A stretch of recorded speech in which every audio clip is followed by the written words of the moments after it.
Jessica, what about that? I mean, first of all, you've got the Democrats who talked about police reform. Tim Scott and the Republicans come up with a serious effort. You might not like every detail, but they put it out there, and the Democrats blocked the debate. Meanwhile, from even happening, let alone voting against the bill, it won't even allow the debate to move forward in the Senate. You've got monuments and statues coming down, Democratic mayors and governors not saying a whole lot of that. How do you think that plays out with the middle of the country? Well, it seems, based on the surveys that have been taken out, that it's playing out in Democrats' favor. A vast majority of Americans are on the side of the protesters. They had a negative reaction to the way that President Trump has handled the racial justice crisis in this country. His speech before he went out through Lafayette Park, and when they tear-gassed peaceful protesters that were there so he could have a photo op in front of a church holding a Bible upside down, went terribly for him, and the American public sees through it. Now, Lisa is correct that the president needs to run on a law and order platform. That's what he did in 2016, and the immigration issue was the top issue for him. The problem is, when you look at these swing state polls, and I would say, the New York Times Siena polls, it's not just Wisconsin and Ohio. Look at what's going on in North Carolina, Arizona, Florida, Michigan. We thought in the beginning of this that we had to target those 3 states that cost Hillary Clinton the election by 77,000 votes. It seems as though the entire country is now in play for Democrats. So the president needs to find a cohesive message that is going to work right now. But the most interesting finding out of that poll was that 55% of registered voters in those swing states will not consider voting for President Trump, while 55% say there's a chance that they'll vote for Biden. He has a lot of work to do.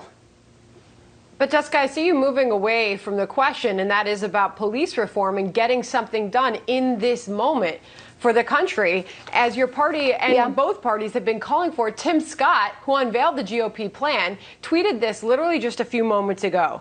1 month ago, George Floyd was murdered, he tweeted. 1 day ago, Senate Democrats walked away from police reform.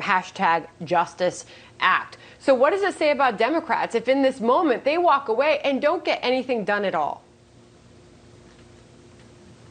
Well, we'll see if they don't get anything done at all. There's a bill moving forward in the House. Obviously, it's going to be blocked in the Senate by Mitch McConnell. He's made that perfectly clear. What Democrats like Kamala Harris and Cory Booker, who are authors of a Senate bill, are making clear is that Tim Scott's bill is a non-starter because it doesn't deal with the serious issues. He doesn't talk about banning chokeholds. He doesn't talk about qualified immunity.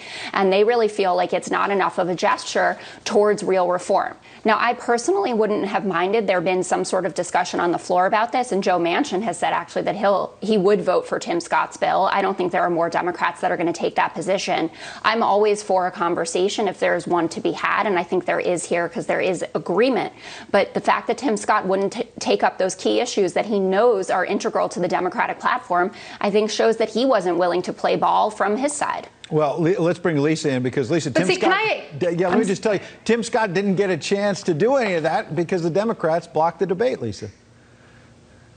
But it's not in his bill. I actually don't think that there should be... Jessica, it's my time. Jessica, it's my time to talk. So, Ed, in response to your question, I actually don't think that there needs to be a federal reform on police reform. I think, if anything, it should happen at the local level. And I think Jason